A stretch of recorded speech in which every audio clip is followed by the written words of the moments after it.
Welcome to the dark place.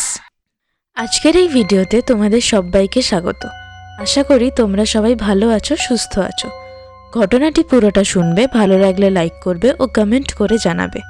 আর এরকম আরও সত্যি অলৌকিক বা ভৌতিক ঘটনা বা কোনো জায়গার অজানা কিছু ভয়াবহ ইতিহাস বা নানান আরবান লেজেন্ডসের ব্যাপারে শুনতে হলে সাবস্ক্রাইব করে আমার পাশে থাকবে। আমার এখন এই চ্যানেলে ভিডিও আপলোড করতে একটু দেরি হয়, এক সপ্তাহ অন্তর অন্তর হয়ে যায়। আসলে আমি আগেও বলেছি, আবারও বলছি, আমি আরও একটা চ্যানেল খুলেছি, শ্বেতা কোলে ভ্লগস, যেখানে আমি আমার নানান রকম মিউজিক্যাল ইনস্ট্রুমেন্টস বাজানোর ভিডিও বা নানান ধরনের vlogging video, unboxing video upload করছি। তোমরা আমার ওই চ্যানেলটা ফলো করতে পারো, দেখতে পারো, আশা করি ভালো লাগবে। লিংক ডেসক্রিপশনে দেওয়া আছে। আজ যে ঘটনাটা শোনাবো সেটা আমার এক বন্ধু আমাকে লিখে পাঠিয়েছে। তার পরিবারে ঘটা এক মারাত্মক ঘটনা। চলো তাহলে শুরু করা যাক।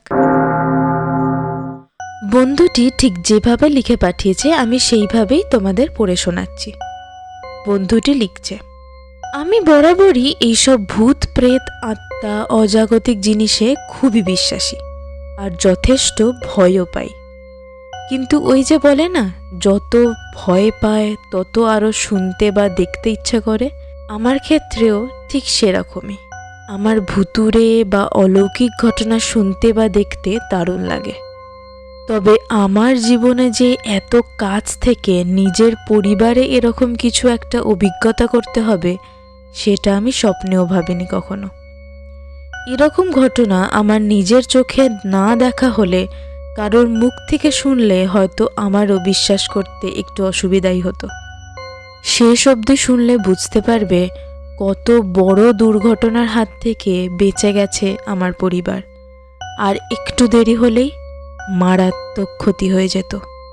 আমি ঘটনাটা শেষ থেকে শুরু করছি, তারপর বলবো এর পিছনে থাকা ভয়ঙ্কর কারণটা। আমাদের জয়েন্ট ফ্যামিলি, পুরো পরিবার থাকি সবাই মিলে একসাথে।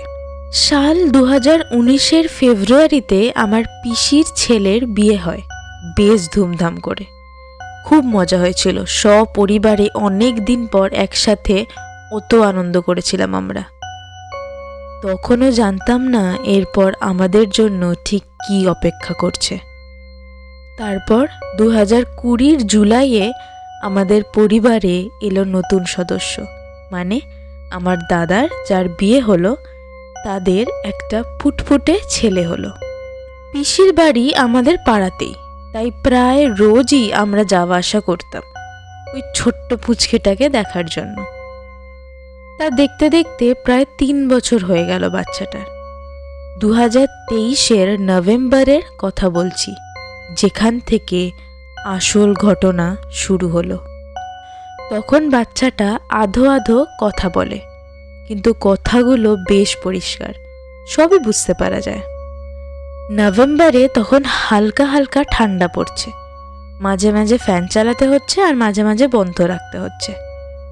ভোরের দিকে বেশ ঠান্ডা লাগছিল বলে বৌদি ফ্যান অফ করে দিয়ে বাচ্চাটি ওঠার আগে ব্রাশ করে ব্রেকফাস্ট বানিয়ে সব কাজগুলো সেরে নেবে বলে ঘর থেকে বেরোলো।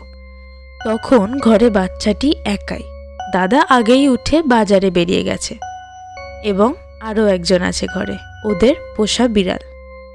তারপর ওই 10:30-11টা নাগাদ ভাইপোকে ডাকবে বলে ঘরে ঢুকেই দেখে সে অলরেডি ঘুম ভেঙে জেগে এক দৃষ্টিতে সিলিংয়ের দিকে তাকিয়ে বসে আছে। তখন বেলা হয়ে গেছিল আর বৌদি কাজ করে আসলো, বেশ গরমই লাগছিল, তাই ফ্যানটা চালাতেই যাবে, কিন্তু ছোট্ট ভাইপো না না করে চিল্লিয়ে উঠল। বৌদি ভাবল যে হয়তো ঠান্ডা লাগছে ওর, তাই বারণ করলো। তাই সে ফ্যান না চালিয়েই বিছানায় এসে বসলো ভাইপোর পাশে। কিন্তু অদ্ভুতভাবে তখনও ভাইপো উপরে ফ্যানটার দিকেই তাকিয়ে রয়েছে। আর শুধু তাই নয়, বৌদি এটাও লক্ষ্য করলো যে ওদের পোষা বিড়ালটা সেও মেঝেতে বসে উপরে ফ্যানটার দিকেই তাকিয়ে আছে, ঠিক যেখানে ভাইপো তাকিয়ে রয়েছে। দেখে মনে হচ্ছে যেন কিছু একটা দেখতে পেয়েছে, কিন্তু বৌদি সেদিকে কিছুই দেখতে পাচ্ছে না, ওরকম তাকিয়ে থাকার মতো। বৌদির একটু কেমন যেন অদ্ভুত লাগলো ব্যাপারটা। সে ভাইপোকে জিজ্ঞেস করলো যে সে কি দেখছে অমনভাবে এক দৃষ্টিতে। ভাইপো সেই উপরের দিকেই তাকিয়ে তাকিয়ে বলল যে ও তো ফ্যানের উপরেই বসে আছে, আমার সাথে কথা বলছিল তো, তুমি এসে গেলে তাই চুপ করে গেল। ফ্যান চালাবে না, ওর তো লেগে যাবে। বৌদি অবাক হয়ে তাকিয়ে রইল ভাইপোর দিকে, যে সে কার কথা বলছে, কি বলছে, কিছুই বোধগম্য হলো না তার। সে ভাবলো যে বাচ্চারা যেমন কাল্পনিক বন্ধু বানায় সেরকমই কিছু একটা। বৌদি হেসে ভাইপোকে আরো জিজ্ঞেস করলো তার ব্যাপারে, কিন্তু ভাইপো কিচ্ছু উত্তর না দিয়ে ওই দিকেই তাকিয়ে রইল। তবে অদ্ভুত হলো, বিড়ালটাও বা কেন সেদিকেই তাকিয়ে রইল এক দৃষ্টিতে। যদি ভাইপো তার কাল্পনিক বন্ধুকে দেখতে পায় তাই জন্য সে তাকিয়ে থাকে, তাহলে বিড়ালটা কেন তাকিয়ে আছে? সে কাকে দেখতে পাচ্ছে? কি দেখছে উপরে? আর এটা নতুন কি? এর আগেও নাকি কয়েকবার ভাইপো এরকম কারোর কথা বলেছে যেটা দাদা বা বৌদি কেউই দেখতে পায়নি, মানে বাচ্চাটির কাল্পনিক বন্ধু। আর এটা খুব একটা অস্বাভাবিক কিছু নয়। অনেক বাচ্চাই এরকম কাল্পনিক অনেক কিছুই দেখে আর সেটাকে সত্যি বলে ভেবে নেয়, তারপর আস্তে আস্তে বড় হলে সেটা ভুলে যায়। আবার কিছুদিন পর বৌদি ভাইপোর জন্য 1 গ্লাস দুধ নিয়ে এসে টিভির ঘরে বসলো। ভাইপো সোফাতে বসে টিভিতে কার্টুন দেখছিল আর কিছুতেই দুধটা খেতেই চাইছিল না। বৌদি মজা করেই বলল, তুই না খেলে কিন্তু তোর ওই বন্ধুকে দিয়ে দেব, দুধটা আর পাবি না খেতে, তারপর খিদে পেলে কাঁদবি না কিন্তু, আমি আর দেব না। ঠিক কিছু মুহূর্ত পরই ভাইপো কার্টুন দেখতে দেখতেই বলল, ও বলছে ও তো দুধ খায়ই না, দুধ খেলে ওর নাকি শরীর খারাপ হয়। খুব বদমাশ হয়েছিস তুই, চুপ করে বসে টিভি দেখ। এই বলে বৌদি জোর করেই দুধটা খাওয়ালো ভাইপোকে। এরকম মাঝে মধ্যেই ভাইপো তার সেই কাল্পনিক বন্ধুটির কথা বলে থাকে বৌদিকে, আর এমনভাবে বলে মনে হয় সত্যিই সে যেন কাউকে দেখতে পাচ্ছে। কিন্তু তখনও বৌদি সেটাকে সিরিয়াসলি নেয়নি। দেখতে দেখতে 3-4 মাস কেটে গেল, কিন্তু তারপর একদিন এমন কিছু ঘটলো যেটার পর আমাদের সকলেরই একটু অদ্ভুত লাগলো, ঠিক সুবিধার লাগলো না। একদিন আমি আর আমার দিদি, মানে নিজের নয় জেঠুর মেয়ে, দুজন মিলে গেলাম ওদের বাড়ি।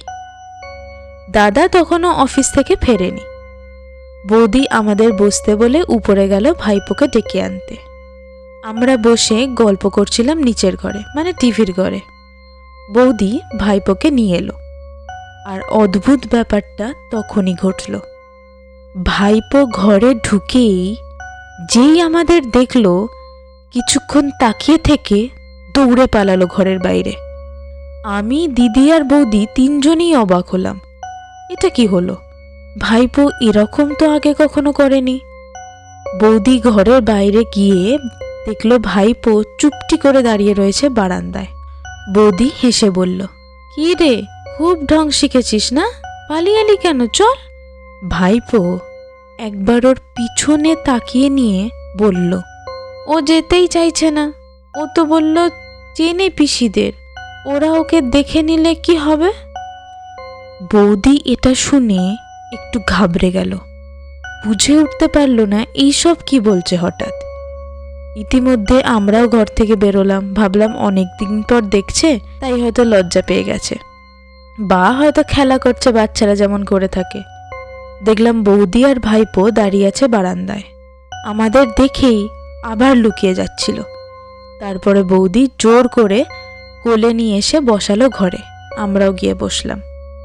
বৌদি তারপর আমাদের জানালো ভাইপোর সে কাল্পনিক বন্ধুর কথা। আমরা তো শুনে খুবই হাসাহাসি করলাম, বাচ্চারা কত কিছুই না করে থাকে। তারপর বেশ অনেকক্ষণ আমরা ভাইপোর সাথে খেললাম, মজা করলাম। রাতে দাদা বাড়ি ফিরতে সবাই একসাথে ডিনার করতে বসলাম। বৌদি অনেক কিছু রান্না করেছিল আমাদের জন্য। খেয়ে দিয়ে উঠে উপরের ঘরে বসে সবাই মিলে গল্প করছিলাম, ভাইপোও ছিল পাশে, কিন্তু কেমন চুপচাপ হয়ে বসেছিল। বৌদি আমাদের ভাইপোর ওই কাল্পনিক বন্ধুটির কথাই বলছিল, কি কি বলে, কি কি করে। এইসব শুনে ভাইপো নিজে থেকেই বলল তার সেই বন্ধু নাকি রাগ করেছে তার উপর। আমরা শুধু ভাইপোর সাথেই খেলছি, তাকেই আদর করছি, তাই নাকি সে ভাইপোর উপর খুব রাগ করেছে, রেগে গেছে। কারণ সে বারণ করা সত্ত্বেও নাকি ভাইপো আমাদের সাথে এসে বসেছে, খেলেছে, তাই জন্য সে তার উপর রাগ করেছে ভীষণ। এইসব শুনে বেশ হাসাহাসি করলাম আমরা। তারপর তো রাতে বাড়ি ফিরে এলাম। কিন্তু তারপর থেকেই ঘটনাটা অন্যরকম মোড় নিল। সেই কাল্পনিক বন্ধু আস্তে আস্তে ভয়ঙ্কর হয়ে উঠল। আস্তে আস্তে সেই ভয়ঙ্কর দিনটার দিকে এগিয়ে চললাম আমরা সবাই। বৌদি খেয়াল করলো ভাইপো কেমন যেন চুপচাপ হয়ে গেছে। আগের মতো হাসাহাসি, লাফালাফি, খেলাধুলো করে না। ওকে পাশেই একটা টডলার স্কুলেও ভর্তি করিয়েছে।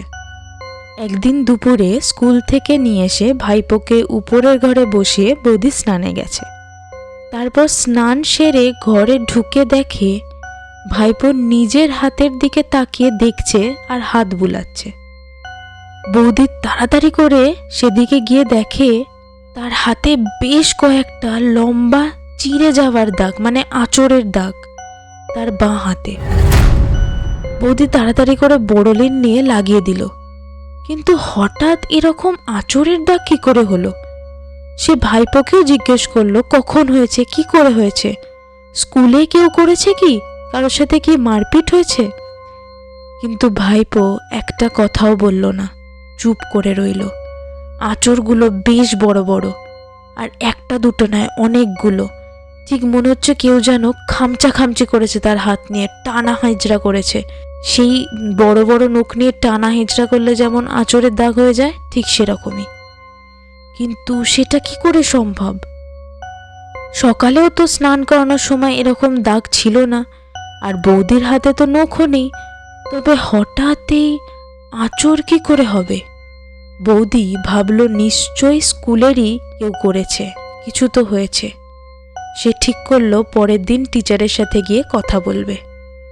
সেদিন রাতে শোয়ার সময় বৌদি যখন ভাইপোকে ঘুম পাড়াচ্ছে, ভাইপো এমন একটা কথা বলল যেটা শুনে ভয়ে বৌদির গায়ে কাঁটা দিয়ে উঠল। ভাইপো তার নিজের বাঁ হাতটা দেখিয়ে বলল, ও তো রেগে আছে, ও আমার হাতটা চাইছে, ওর তো হাত নেই, আমার হাতটা নিলেই ওর রাগ কমে যাবে, ও আমাকে বলেছে ওকে হাতটা দিয়ে দিই মা। এটা শুনতেই বৌদি ভয়ে শিউরে উঠল। সে তাড়াতাড়ি উঠে বসে ভাইপোকে বকা দিল, এবার কিন্তু খুব বাড়াবাড়ি হচ্ছে। এসব কি বলছো তুমি? কোত্থেকে শিখছো এইসব? এসব কি উল্টো পাল্টা কথা? হাত চাইছে, হাত নেই, কোনো বন্ধু নেই তোমার, চুপ করে ঘুমো, এরপর থেকে যেন এরকম আর না শুনি। কিন্তু বৌদির ভয় এবার দ্বিগুণ হলো। এটা দেখে যে ভাইপোর সেই আঁচড়ের দাগগুলো তার বাঁ হাতেই হয়েছে, আর এখনো সে তার বাঁ হাতের কথাই বলল যে তার বাঁ হাতটা নাকি কেউ চাইছে। খুব একটা স্বাভাবিক লাগছে না ব্যাপারটা। বৌদি ঠিক কি করবে বুঝে উঠতে পারল না। তারপর দাদা ঘরে আসতেই দাদাকে সবটা বলল, কিন্তু দাদা একদমই গুরুত্ব দিল না। বলল যে বাচ্চারা এরকম অনেক কিছুই বলতে থাকে, এটাতে অত ভয় পাওয়ার কিছু নেই। কিন্তু বৌদির মনে বেশ ভালোই ভয়ে দানা বাঁধছিল। তার পরের দিন স্কুলে গিয়ে টিচারের সাথে কথা বলল বৌদি। কিন্তু টিচার বলল সে খুব ভালো করে খেয়াল রাখে, কোনো বাচ্চাই এরকম করেনি, এটা তো নিশ্চিত। যাই হোক, বৌদি ভাইপোকে ওখানে দিয়ে সোজা আমাদের বাড়ি এলো। তারপর সবটা আমার মাকে বলল। প্রথমে আমার মাও গুরুত্ব দিচ্ছিল না, কিন্তু যখনই বৌদি কাল রাতের ঘটনাটা বলল, তখনই মায়ের বুকটা ছ্যাঁত করে উঠল। আমার মা বলল ভাইপোকে নিয়ে একবার আমাদের বাড়ি আসতে ছুটির পর, ওর সাথে একটু ভালো করে কথা বলবে, মজার ছলেই জিজ্ঞেস করবে যে কি হচ্ছে তার সাথে, দেখবে সে কি বলে। তারপর ছুটির পর বৌদি ভাইপোকে নিয়ে যখন ফিরছে, খুব অদ্ভুতভাবে ভাইপো বৌদির হাত ছাড়িয়ে নিয়ে রাস্তার ধারে গিয়ে দাঁড়িয়ে পড়ে বলে উঠল, না যাব না, আমি পিসির বাড়ি যাব না। বৌদি তো অবাক হয়ে গেল যে ও জানলো কি করে যে ওকে ওই বাড়িতে নিয়ে যাচ্ছে বৌদি। সে তো কিচ্ছু বলেনি ওকে, আর রাস্তাও তো একই, যেটা দিয়ে বাড়ি ফেরে সেই রাস্তা দিয়ে আমাদের বাড়ি আসতে হবে। তবে ভাইপো সেটা জানলো কি করে, আর কেনই বা যেতে চাইছে না ভাইপো? বৌদি ভাইপোকে কোলে তুলে নিয়ে কিছু জিজ্ঞেস করার আগেই ভাইপো বলল, ও বলেছে ও আরো রেগে যাবে ওখানে গেলে, আর খেলবেই না আমার সাথে, আমার হাতও নিয়ে নেবে। বৌদি ভয় হতবাক হয়ে গেল, তার হার্টবিট বেড়ে গেল। সে তাড়াতাড়ি করে ভাইপোকে কোলে নিয়ে আমাদের বাড়ি চলে এলো। ভাইপো তো কান্নাকাটি করছে, খুব ছটফট করছে, থাকতেই চাইছে না সেখানে। তারপর আমার মা বেরিয়ে এসে ভাইপোকে আদর করে অনেক বুঝিয়ে শান্ত করালো। সেদিন আমার দিদি মানে জেঠুর মেয়ে বাড়িতেই ছিল, আমি ছিলাম না, অফিস গেছিলাম। পুরোটাই আমি আমার মায়ের মুখেই শুনেছি। দিদি ভাইপোকে নিয়ে ওদের ঘরে গেল, ওখানে জেঠিমাও ছিল। তারপর আমার মা আর বৌদিও গেল ওই ঘরে। ওরা তারপর বিছানায় বসে কথা বলা শুরু করলো। বৌদির তখন মাথায় ওই সবই ঘুরছে, এই দুদিন ধরে যা যা ঘটছে। বৌদি এক এক করে সব বলছে, জেঠিমা তো কিছুই জানতো না। এমন সময় হঠাৎই ভাইপো জেঠিমাদের দেওয়ালে টাঙানো একটা ফটো ফ্রেমের দিকে তাকিয়ে আঙুল দেখিয়ে খুব উত্তেজিত হয়ে বলল, ওর ছবি, মা দেখো ওর ছবি। ওরা সবাই ওই দিকে তাকালো। ছবিতে আমাদের পরিবারের অনেকেই ছিল, আমিও ছিলাম, দিদিও ছিল, আর বাকি সবাইও। ওরা ঠিক বুঝতে পারলো না যে ভাইপো কার কথা বলছে। জেঠিমা জিজ্ঞেস করলো, কে বাবা, কার কথা বলছো, কে বলো তো, ওগুলো কারা, তুমি চিনতে পারছো? যেমন আমরা বাচ্চাদের বলে থাকি ওরামি বলল জেঠিমা। কিন্তু ভাইপো যাকে দেখালো ওই ফটোতে, সেটা দেখে ওদের মাথায় যেন বাজ ভেঙে পড়ল। ওই ছবিতে ভাইপো এমন একজনের দিকে আঙুল দিয়ে দেখালো যে আজ এই দুনিয়াতেই নেই, আমাদের মধ্যে সে আর বেঁচেই নেই। সে বেশ কিছু বছর আগে আমাদের ছেড়ে চলে গেছে। আর শুধু দেখালোই না, ভাইপো এটাও বলল, এই তো, এটাই তো ও, তোমরাও চেনো, ও তো আমার উপর এখন খুব রেগে আছে। এটা শুনেই ওদের শিরদাঁড়া দিয়ে যেন শিহরণ খেলে গেল। ওরা বিস্ফারিত চোখে একে অপরের দিকে দেখতে লাগলো। সবার তখন শোচনীয় অবস্থা, সবারই তখন হার্টবিট তুঙ্গে। যা দেখলো আর শুনলো ওরা তো বিশ্বাসই করতে পারছিল না। বৌদি তাড়াতাড়ি ভাইপোকে নিজের কাছে টেনে জড়িয়ে ধরল। তারপর ভীত গলায় বলল, এইসব কি হচ্ছে, এটা কি করে সম্ভব? কিছু ক্ষতি হবে না তোর? বড় বিপদের আভাস পাচ্ছি আমি, আমার মন খুব ডাকছে। সবাই পুরো চুপ করে রইল। তখনও যেন ওরা শকের মধ্যে ছিল। শুধু জেঠিমা বলল, ও ফিরে এলো?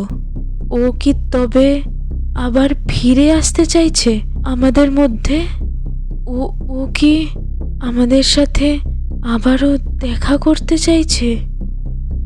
আমার মা ততক্ষণে দুইয়ে দুইয়ে 4 করে ফেলেছে। মা সবটা বুঝে গেছে যে কি মারাত্মক জিনিস ঘটছিল এতদিন ধরে। আমার মা ভাইপোর সামনে কিচ্ছু বলবে না বলে দিদিকে বলল ওকে নিয়ে বাইরেটা যেতে, বারান্দায় নিয়ে গিয়ে খেলতে।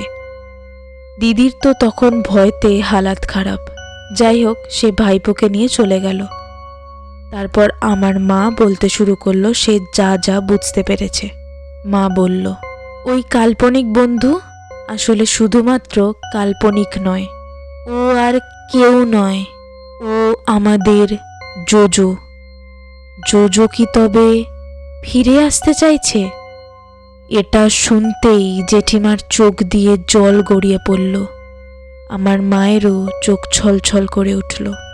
জেঠিমা তো সেই কাল্পনিক বন্ধুর কথা কিছুই জানতো না। আমার মাই পুরোটা বলল প্রথম থেকে। ভাইপোর সেই কাল্পনিক বন্ধু আর কেউ নয়, ওইটা জোজো। জোজোই বারবার দেখা দিচ্ছে ভাইপোকে।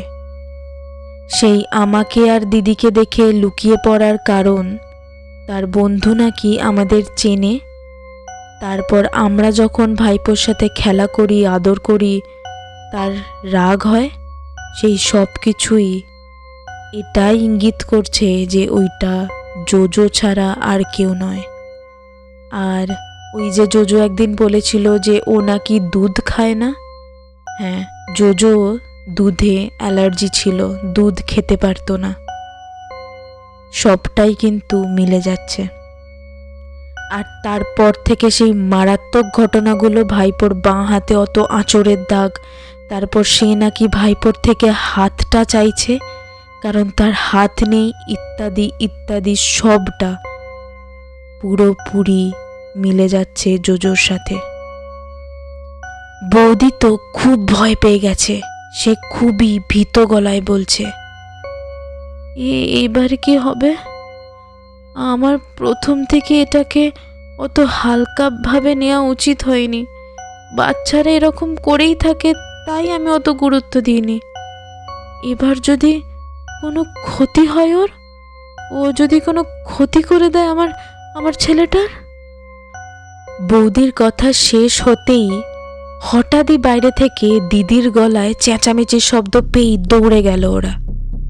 দেখলো দিদি এদিক ওদিক খুঁজে বেড়াচ্ছে উত্তেজিত হয়ে। ও তো এখানেই খেলছিল, আমি পাম্পের সুইচটা বন্ধ করতে গিয়েছিলাম জল পড়ে যাচ্ছিল বলে, এসে দেখি ও আর এখানে নেই। খুবই উত্তেজিত গলায় দিদি বলল। ওরা সব কটা ঘর, নিচে, বারান্দায় সব খুঁজলো, কোথাও নেই ভাইপো। তারপর জেঠিমা কিছু একটা ভেবে থমকে দাঁড়িয়ে গিয়ে বলল, জোজোই নিয়ে গেছে ওকে। মানে জোজোই যদি হয়ে থাকে এটা, তাহলে ছাদেই নিয়ে গেছে ওকে। ও নিশ্চয়ই এখন ছাদেই আছে। চলো চলো। সবাই ছুটতে গেল ছাদে এবং গিয়ে যা দেখলো তাতে ওদের চক্ষু চড়ক গাছ হয়ে গেছে, বুক ধড়ফড় করছে, গা হাত পা কাঁপছে। ওরা দেখছে যে ভাইপো ছাদের একদম ধারে গিয়ে কার্নিশে ওঠার চেষ্টা করছে। বৌদি আর এক মুহূর্ত দেরি না করে দৌড়ে গিয়ে ভাইপোকে ধরে কোলে নিয়েই এদিকে ছুটে চলে এলো। সবাই ওরা তখন ভয়তে কাঁপছে যে আর একটু দেরি হলেই কি মারাত্মক অঘটনটাই না ঘটে যেত। বৌদির তো ভয়ে অজ্ঞান হয়ে যাবার জোগাড়। তারপর ওরা সবাই নিচে এলো এবং ঘরে বসে কি যে আসলে ঘটছে সেটা নিয়েই আলোচনা করতে লাগলো। বিকেলে সবাই বাড়ি ফিরতে সবাইকে বলল যা যা ঘটেছে এবং দাদাকেও কল করে আমাদের বাড়িতেই ডাকা হলো।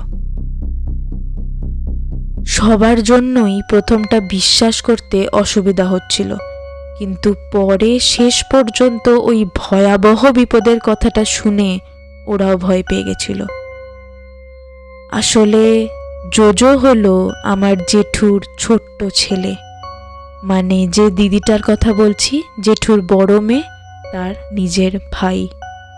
সে কয়েক বছর আগে ছাদে বল খেলতে গিয়ে ওই কার্নিশে উঠতে গিয়েই ছাদ থেকে পড়ে যায় নিচে।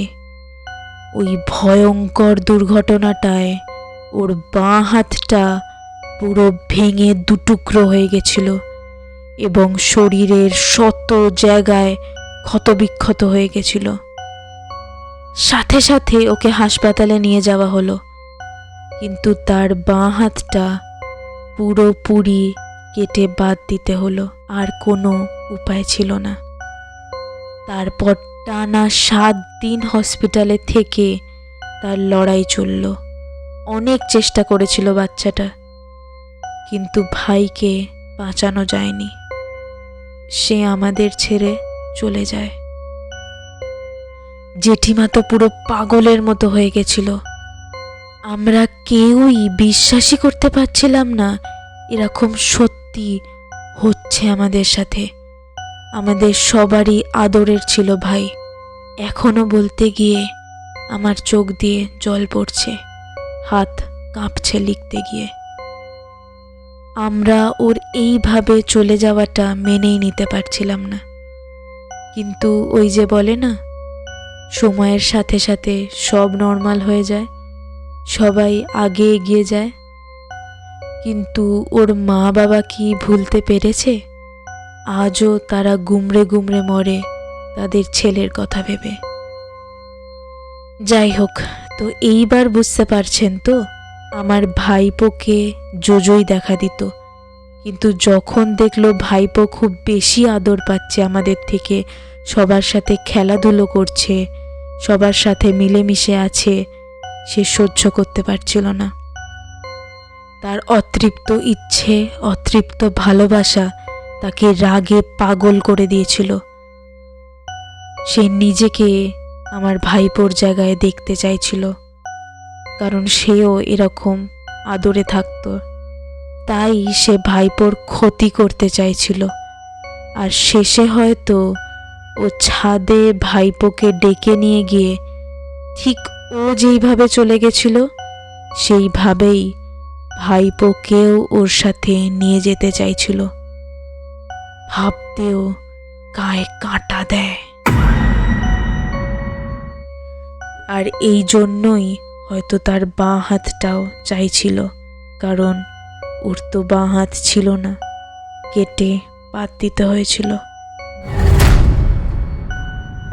ভাগ্যিস সেদিন ভাইপো ওই ছবিটা দেখে চিনতে পেরেছিল জোজোকে। ভাগ্যিস সে বলেছিল ছবিটা দেখে যে ওটাই ওর বন্ধু, নয়তো আমরা কেউ ভাবতেও পারতাম না যে জোজোর অতৃপ্ত আত্মাই ওর আশেপাশে ঘুরছে, ওর ক্ষতি করবে বলে এইসব করছে। আর সেই সময় ছাদে ওরা না গিয়ে পৌঁছালে ব্যাস সব শেষ, সবটা শেষ হয়ে যেত। আরও একটা মারাত্মক দুর্ঘটনা ঘটে যেত আমাদের পরিবারে। কত বড় বিপদের হাত থেকে যে সেদিন আমরা বেঁচেছিলাম সেটা আজও ভাবতে অস্বস্তি হয়। যাই হোক, তারপর তো তড়িঘড়ি করে একজন পুরোহিতকে ডাকা হলো বাড়িতে, সবটা বলা হলো তাকে। তারপর সেও একই কথা বলল যে সেই ছোট্ট বাচ্চাটির অতৃপ্ত আত্মাই ঘুরে বেড়াচ্ছে আমার ভাইপোর আশেপাশে। জানি শুনতে অবিশ্বাস্য বা অদ্ভুত লাগবে, কিন্তু এটাই সত্য। পুরোহিত মশাই এটাও বলল যে কখনো কখনো এই অতৃপ্ত আত্মা বা প্রেতাত্মা খুব সাংঘাতিক হয়ে উঠতে পারে, মারাত্মক ক্ষতি করে দিতে পারে আমাদের অজান্তেই। আমরা একটুর জন্য বেঁচে গেছিলাম ভগবানের কৃপায়, আশীর্বাদে। তারপর বাড়িতে পুজো হলো, ওর আত্মার শান্তি কামনা করে বড় যজ্ঞ হলো, নানা রকম নিয়মাচার পালন করা হলো। আর একটা লোহার বালা দিল পুরোহিত আমার ভাইপোকে পরানোর জন্য। কিন্তু তারপরও আমাদের ভয় কাটল না, পাছে সে আবার ফিরে আসে, আবার খারাপ কিছু ঘটায় তার সাথে। কিন্তু না, তারপর থেকে আর ভাইপো তার সেই বন্ধুর কথা বলে না। আর সে এটাও বলে যে তার বন্ধু নাকি অনেক দিন হলো আসছে না, আর হয়তো কখনোই আসবে না। তারপর থেকে আজ অবধি আর কখনো অসুবিধা হয়নি। আর জোজো ফিরে আসেনি কখনো। সেই সময় যে আমাদের কি মর্মান্তিক অবস্থা হয়েছিল, নিজের সাথে না ঘটলে আমি হয়তো এরকম ঘটনা কখনো বিশ্বাসই করতাম না। আজও ভাবলে গা শিউরে ওঠে, চোখে জল আসে। এই ছিল আমার নিজের পরিবারের সাথে ঘটা, নিজের চোখে দেখা, অভিজ্ঞতা করা ভয়ঙ্কর এক অলৌকিক ঘটনা। তো বন্ধুরা, এই ছিল আমার বন্ধুর সাথে ঘটা সেই ঘটনা। সত্যি প্রেতাত্মা আনাচে কানাচে আমাদেরই আশেপাশে ঘুরে বেড়ায়, আমরা হয়তো জানতেও পারি না, বুঝতেও পারি না। আমি আগেও প্রেতাত্মার অনেক ভয়াবহ ঘটনা বলেছি তোমাদের। তোমরা যদি না শুনে থাকো তাহলে ডেসক্রিপশনের লিঙ্কে গিয়ে শুনে নিতে পারো। আজ এই অবধি, দেখা হবে পরের ভিডিওতে। টাটা।